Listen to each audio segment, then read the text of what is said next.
Hello friends, this is Dr. Francis Myers.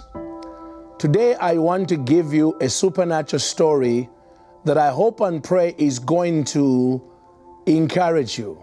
This supernatural story is called How God Saved My Father with His Audible Voice. And the reason I really felt led of the Lord to tell it is because somebody out there is believing God for loved ones to come in the kingdom, especially the ones that look like they have no time for God. And you're worried about the eternal destiny of their lost souls if they do not come to the Lord. That was my biggest dilemma when I came to faith. In 1989, I was radically born again by a divine encounter with Jesus Christ. I fell in love with Jesus. I went head over heels in love with Jesus. I used to hate church. My father was a staunch Roman Catholic. He would beat me into church. I was afraid more of the road than my desire to go to church, and I couldn't wait for it to be over. So I could not believe how hungry I suddenly became for the church. At every prayer meeting, I wanted to be there. If you just said church, I'm running. There was so much passion to be whatever I thought I could get more of Jesus. In my excitement, I went to see my dad. At that time, my dad was living in a village about 4 hours by bus from me. So I got on a bus, and I could not wait to tell my dad, I am born again. I love Jesus. I'm serving God. And I thought, my God, I gave him this news. He's going to be shouting and getting excited. A child who never loved church now loves the Lord. He wants to go read his Bible. That's what I thought. I went and I met him, and I told him, I said, Dad, I am radically born again. I just found Jesus, or he found me, and I'm changed, and I wanted to know about it. I couldn't wait to share with you. He was quiet. It was not what I expected. And then there was an explosion.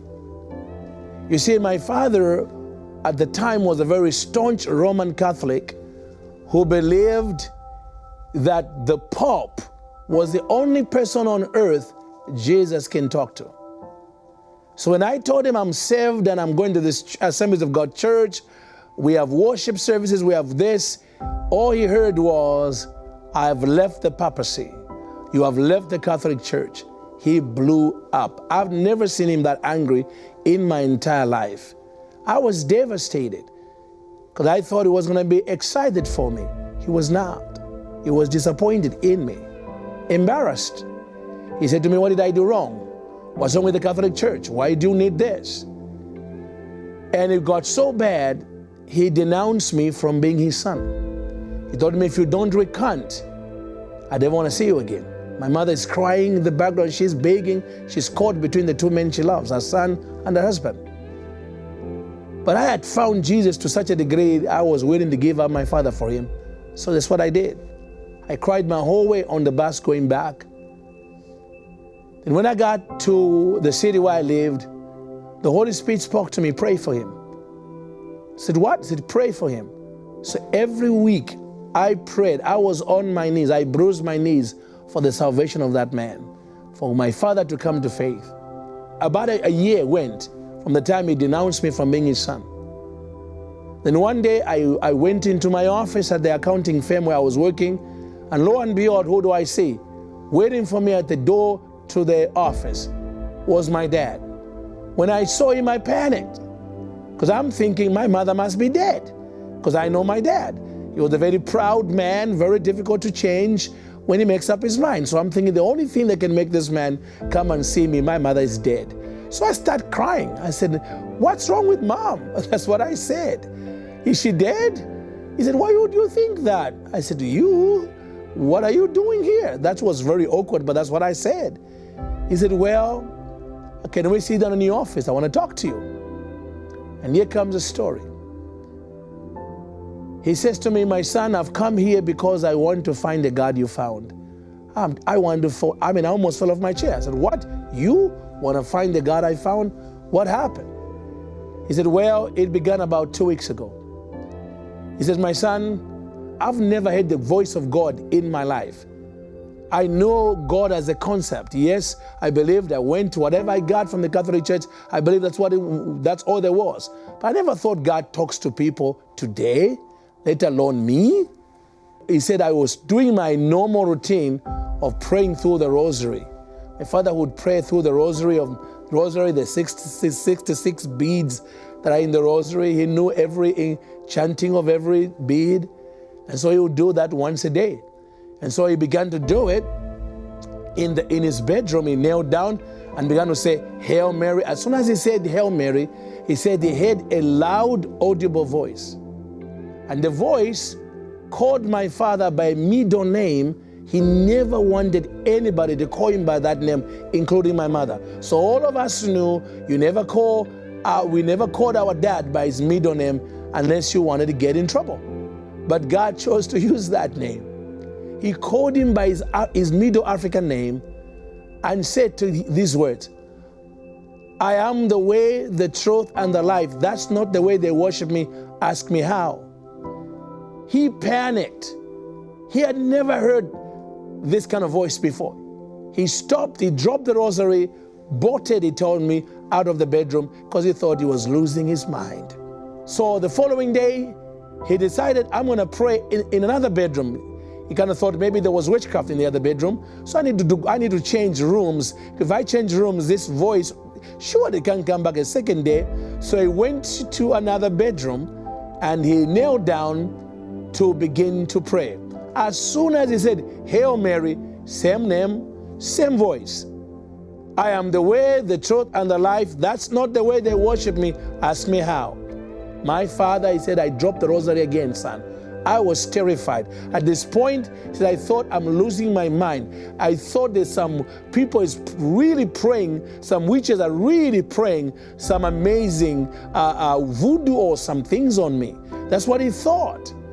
So for 2 days, he never touched the rosary because which was a big deal because he was attached to that rosary. He had to pray it every day. But for 2 days, he was terrified of the voice. So finally, the third time, he told me, Francis, I thought surely if I stay in the sitting room where everybody, there's no way this voice is going to find me there. So he goes on the sitting room, and then he opens the door so he can see people on the outside. He thinks, he put all the things he could put in together. He thought this voice would be terrified of all the people looking through and all the noise outside. So that's what he did. He knelt down and he began again. Hail Mary, Mother of God, and the voice came. Now this time, the voice called him by his English name, Daniel. I am the way, the truth, and the life. That's not the way to worship me. Ask me how. He said to me, son, at that moment, like little Samuel, who kept going to Eli, thinking Eli was calling him when it was actually the audible voice of the living God of the Bible. He said, on the third attempt, something broke in me. He said it was like the dams broke inside of me, Francis. I began to weep like a baby. I cried. My wife walked in, what is going on? She thought it was a funeral. I couldn't stop myself. I kept crying. And when he had stopped crying, he said the voice spoke to him for the fourth and final time. He said, Daniel, I want you to get on a bus. Go and see your son Francis. He knows the way. So my father gets on that bus to come and see me. And that's how he ends up at my office. Tears are running down my face. This is not how I expected God to reach him. But you see, we serve a supernatural God. He has multiple ways he can save even members of your family that you have come to become convinced they are so gone, they are so lost, there is no way they will turn to Jesus. Or you know what? God is saying, watch me. My father tells me, Francis, this is why I'm here. The Lord told me you know the way. So guess what? That day, in my office, I was given a privilege by Jesus to lead my own father to Christ. 1 year after he denounced me from being his son. He apologized, said, I'm so sorry, I was a blinded man, but I now know you have something I don't have, God. And I led him to the Lord. He was filled with the Spirit. I mean, the power of God came upon him. It was amazing. Radical, radical transformation. After he got born again, my dad went back to the village.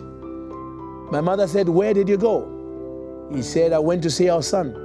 My mother started smiling because she didn't know what, he never told about the encounter. You know, he kept quiet, he kept it to himself.